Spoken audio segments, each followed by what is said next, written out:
이 복음을 위하여 그의 능력이 역사하시는 대로 내게 주신 하나님의 은혜의 선물을 따라 내가 일꾼이 되었노라.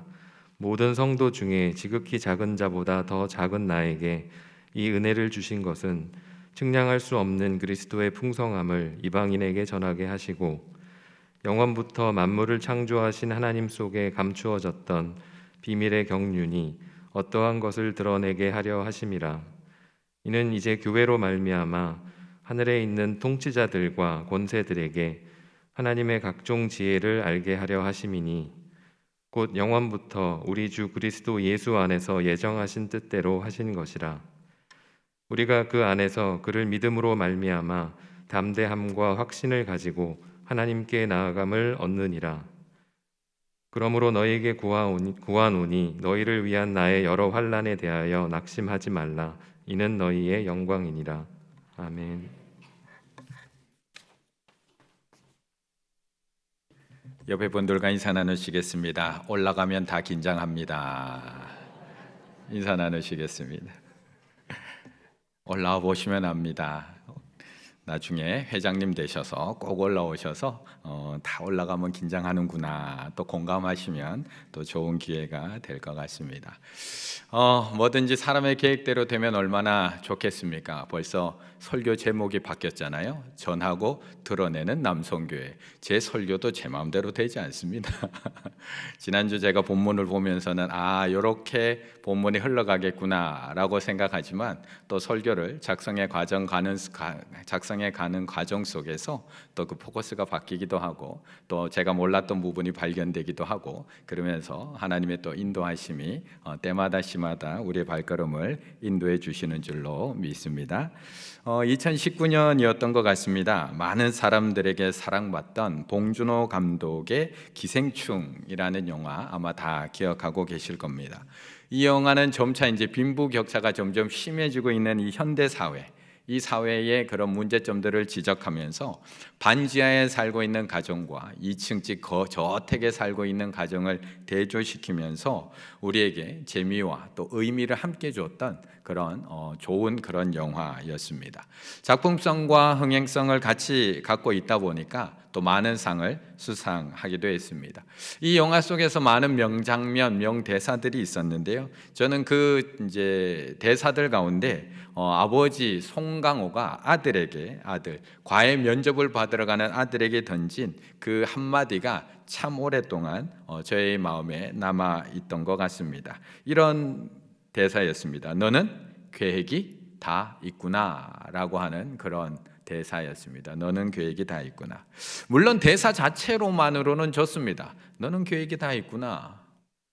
아들에게 너는 계획이 다 있구나. 너는 계획이 다 있구나. 이 자체만으로 참 좋은 대사인데 이 영화의 흐름상에서는 이 대사가 별로 좋은 대사는 아니었습니다. 왜냐하면 유명 대학교에 늘 떨어져서 재수하고 있는 아들인데 고액 과외에 면접하러 가기 위해서 문서를 위조합니다.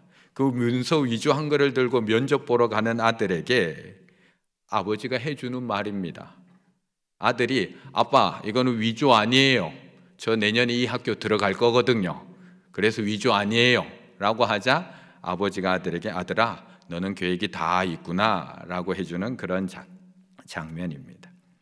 사람들은 이처럼 좋든지 나쁘든지 다 계획을 가지고 살아갑니다.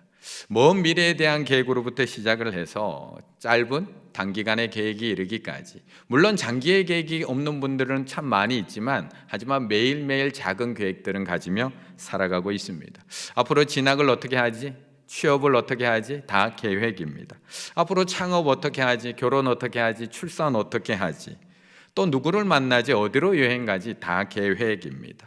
올해는 이미 실패한 다이어트 이대로 포기할 것인가? 앞으로 또 계속해 나갈 것인가? 또 계획을 하게 됩니다.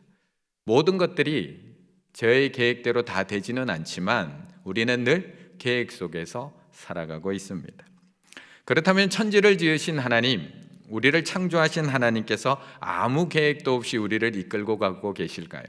우리의 인생을 책임지고 계시는 하나님, 우리의 인생을 오늘도 인도해 가시는 하나님께서 아무 계획도 없이 우리를 인도해 가고 계실까? 2절의 말씀 함께 읽어보겠습니다. 2절입니다.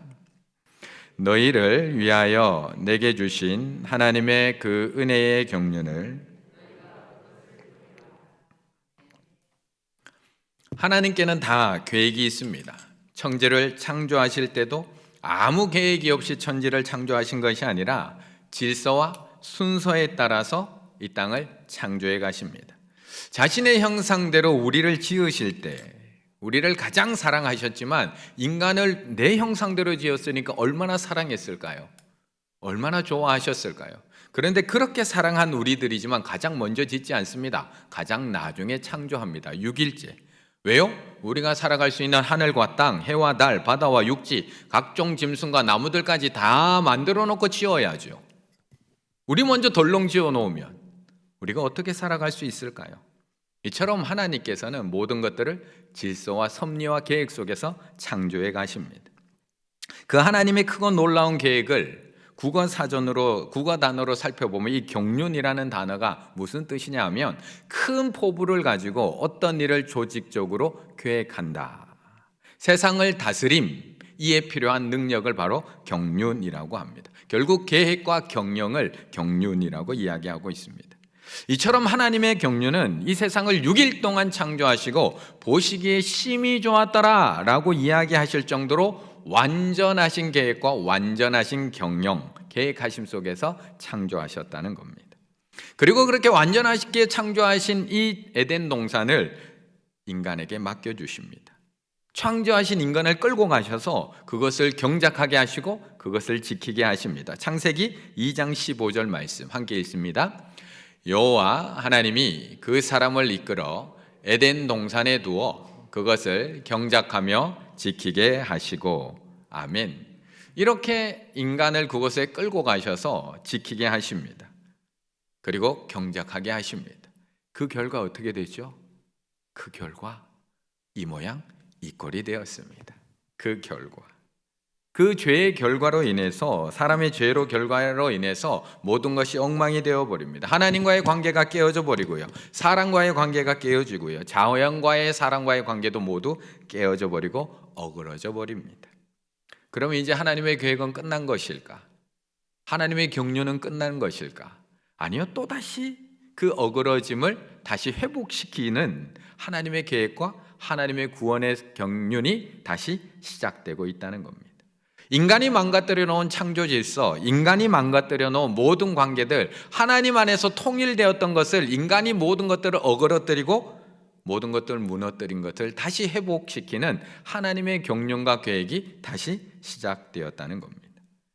그래서 우리나라 말로는 이 경륜이라는 뜻이 큰 코불을 가지고 어떤 일을 조직적으로 계획하고 세상을 다스리는 것을 경륜이라고 이야기하지만 원어로 살펴보게 되면 경륜, 오이코노마이라는 뜻을 가지고 있습니다. 오이코노미아, 오이코스, 집이라는 단어와 코노미아, 미아라는 관리하다라는 단어의 합성어입니다. 집과 관리하다의 합성어가 바로 이 경륜이라는 뜻입니다.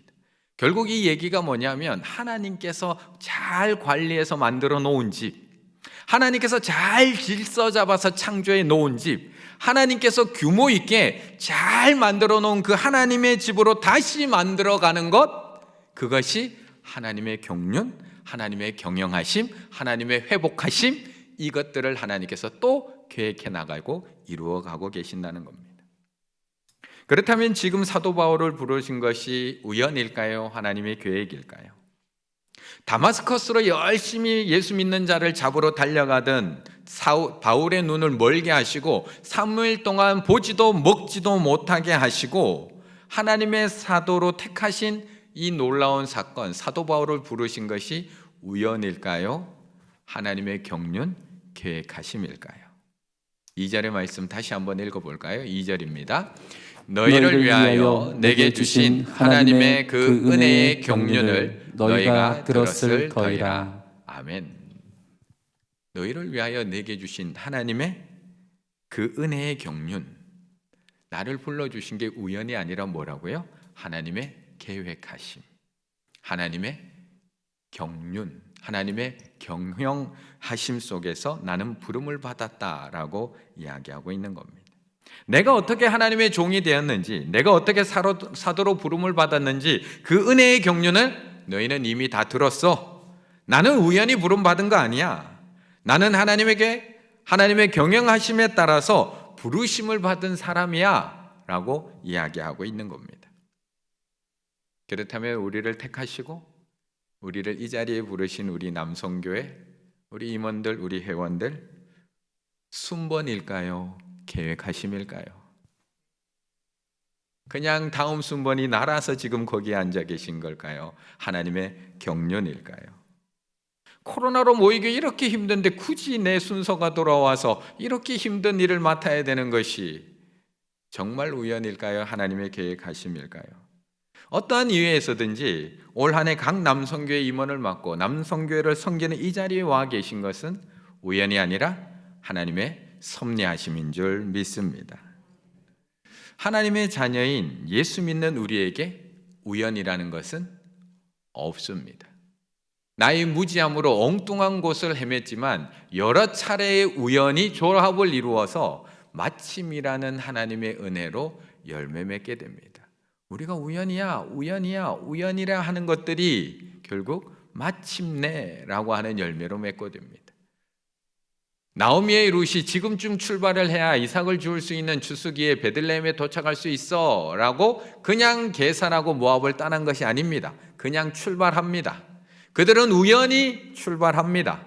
그냥 그렇게 출발하다 보니까 마침 도착을 했는데 마침 예루살렘의 추수 때였다는 겁니다. 이삭을 마음껏 주울 수 있는 환경과 여건이 조성되어 있는 그때에 딱 도착했다라고 말씀하고 있는 겁니다.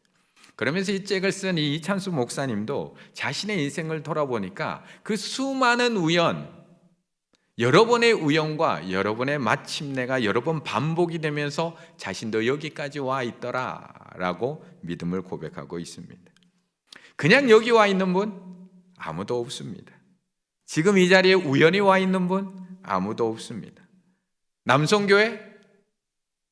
남성교회를 알게 되고 남성교회 회원이 되고 남성교회 임원이 된 것 우연인 사람 아무도 없습니다. 코로나로 이 힘들 때 왜 나에게 우연 아무도 없습니다. 하나님의 계획하심과 하나님의 섭리 속에서 오늘도 우리에게 맡겨주신 줄로 믿습니다. 그렇다면 왜 우리를 부르신 걸까? 도대체 나를 통해서 이루고자 하는 것이 무엇일까? 궁금하지 않으세요? 코로나로 할 수 있는 것도 별로 없는데 작년 임원들은 그냥 날로 먹은 것 같은데 그냥 지나간 것 같은데 한 해 더 하라고 했는데 또 안 한다고 하는데 그러면 올해 나를 왜 불렀을까? 이게 우연이라고 생각하면 궁금할 게 없습니다.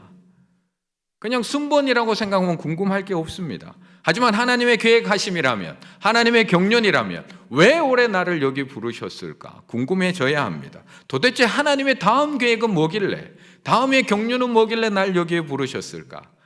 6절의 말씀 함께 읽겠습니다. 6절입니다.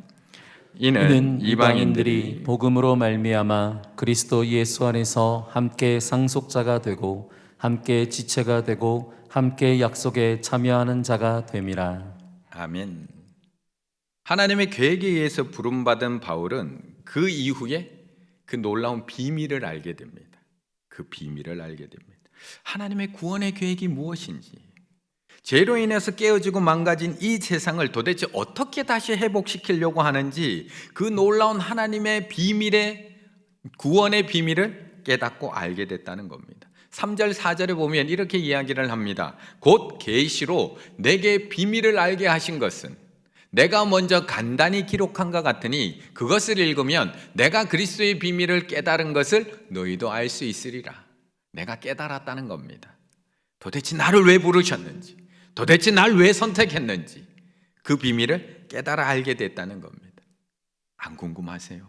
나 왜 부르셨는지, 도대체 어떤 계획을 갖고 계시길래 이렇게 코로나가 풀리는 상황 속에서 날 부르신 건지, 헌신예배도 왜 올해부터 이렇게 현장에서 왜 부르셨는지 6절에서 그래서 이렇게 얘기합니다. 이는 이방인들이 복음으로 말미암아 그리스도 예수 안에서 함께 상속자가 되고 함께 지체가 되고 함께 약속에 참여하는 자가 됨이라.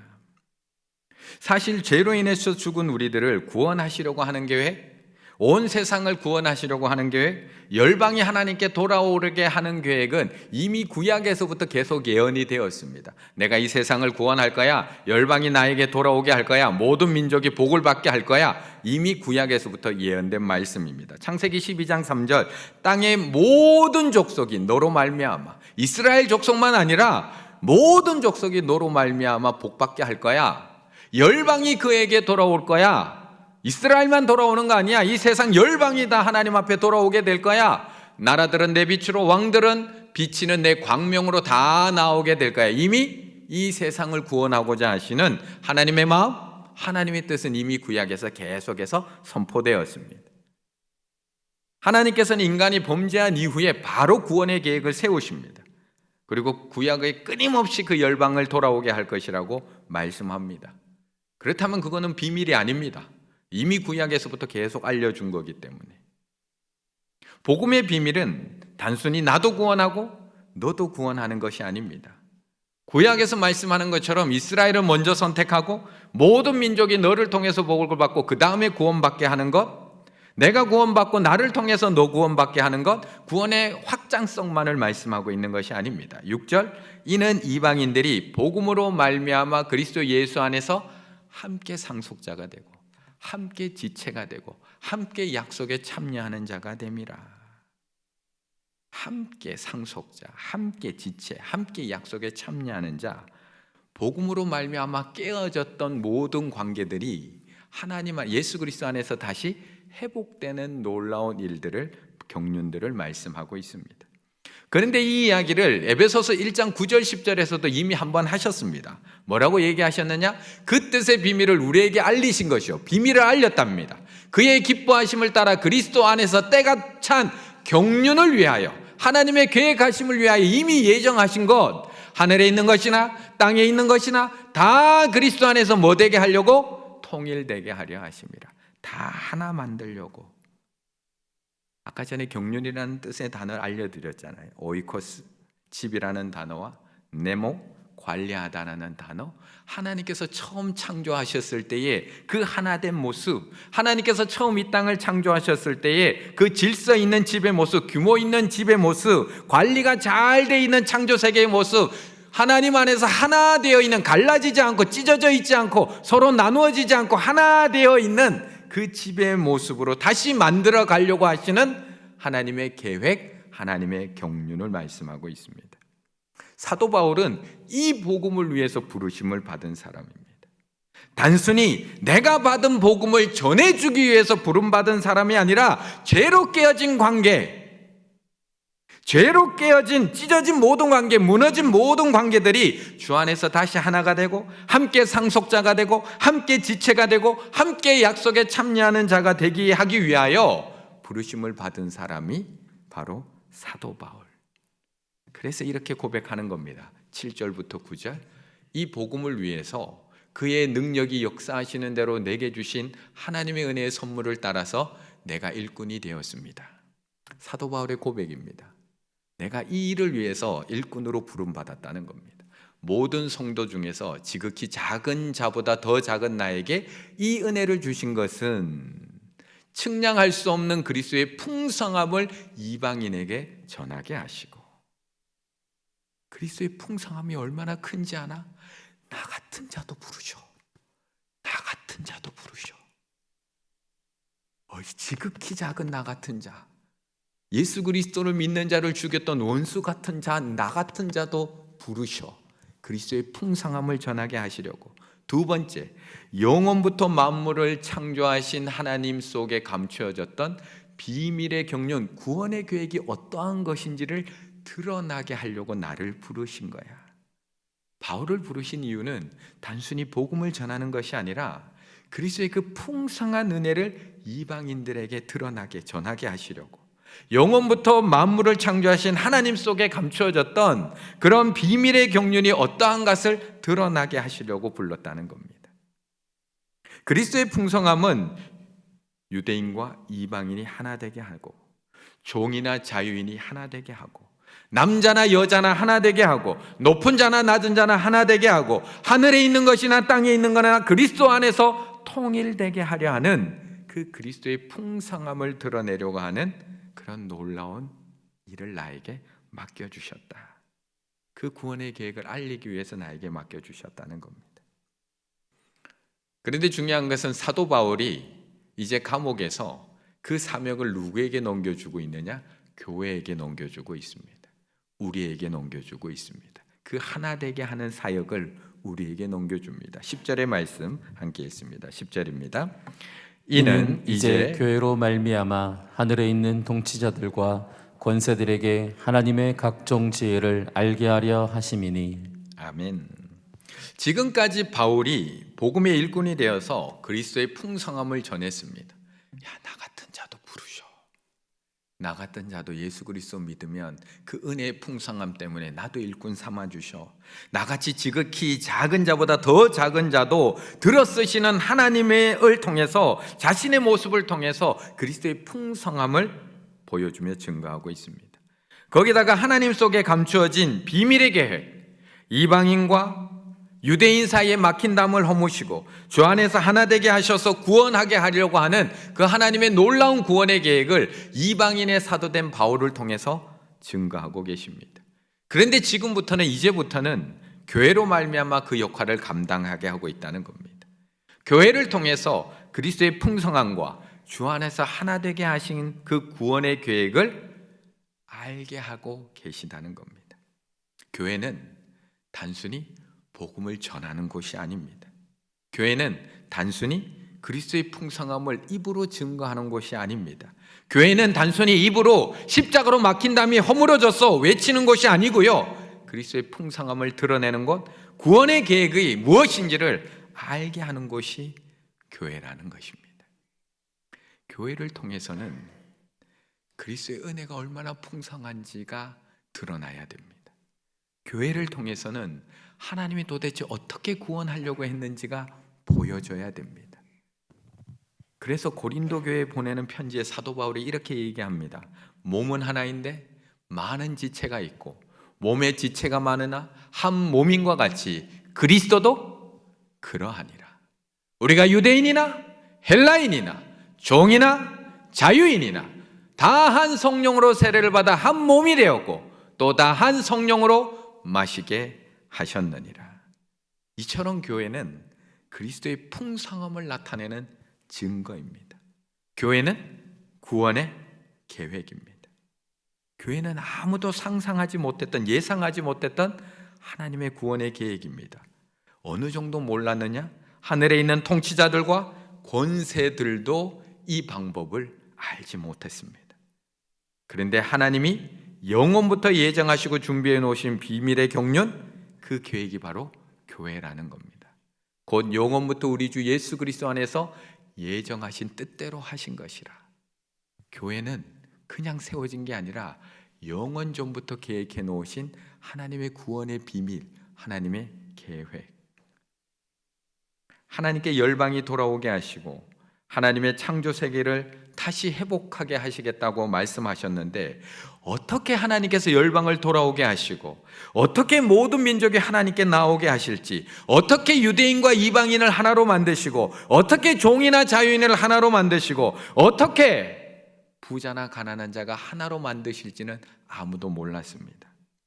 분명히 그렇게 하시겠다고는 구약에 약속해 놓고 있는데 아무도 어떻게 그렇게 하실지는 모르고 있었다는 겁니다. 그런데 하나님께서는 교회로 말미암아 그리스도의 풍성함을 드러내고 계십니다. 구원의 비밀을 알게 하고 계십니다. 예수 그리스도로 말미암아 구원받은 하나님의 사람들이 어떻게 하나 될 수 있는지, 어떻게 한 몸 될 수 있는지, 어떻게 한 형제 될 수 있는지, 어떻게 하나님 안에서 한 자녀 될 수 있는지, 어떻게 한 지체 될 수 있는지, 뭐를 통해서 보여주신다고요? 교회를 통해서. 교회를 통해서. 옆에 있는 분하고 어떻게 한 형제가 될 수 있을까요? 생각 한번 해보세요. 옆에 있는 분하고 어떻게 한 가족이 될 수 있을까요? 교회를 통해서.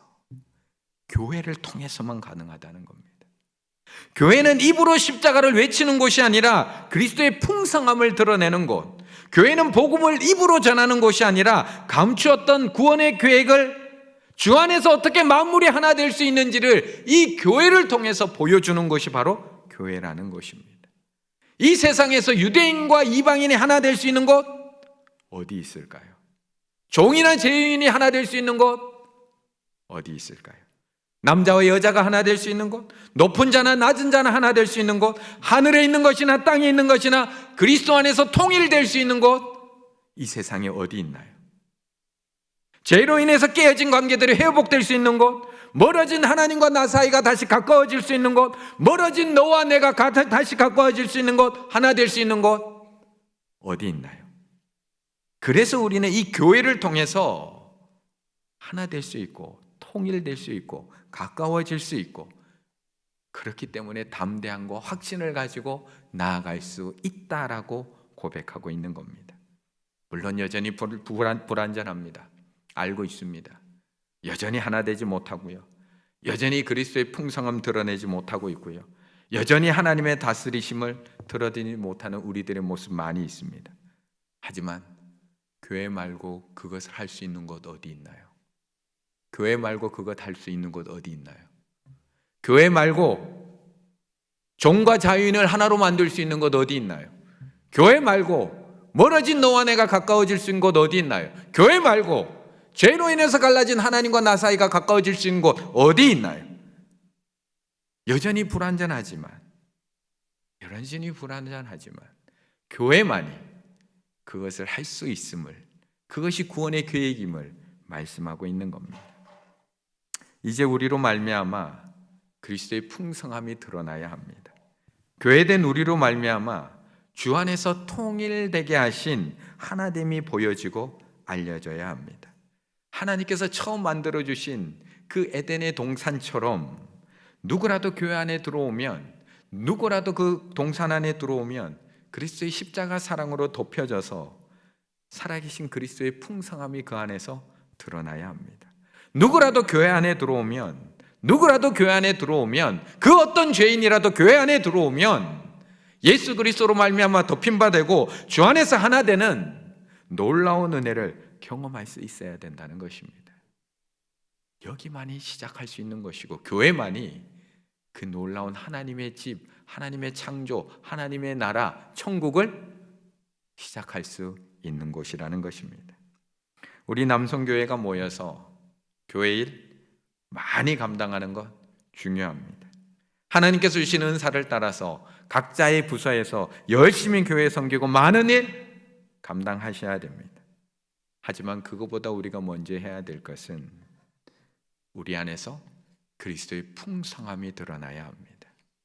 우리 안에서 그리스도의 풍성함이 드러나야 됩니다.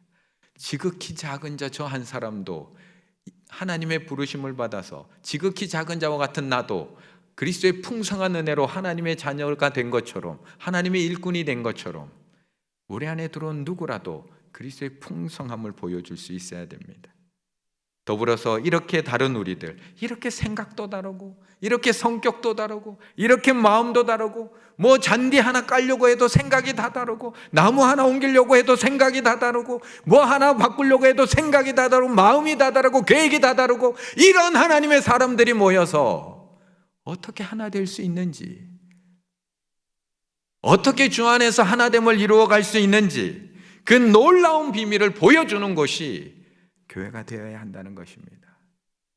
2022년 올 한 해 우리 남성교회가 많은 사역을 해서 하나님의 능력을 드러내기보다는 서로의 부족함을 덮어주고 사랑함으로 그리스도의 풍성함을 드러내시기를 바라겠습니다.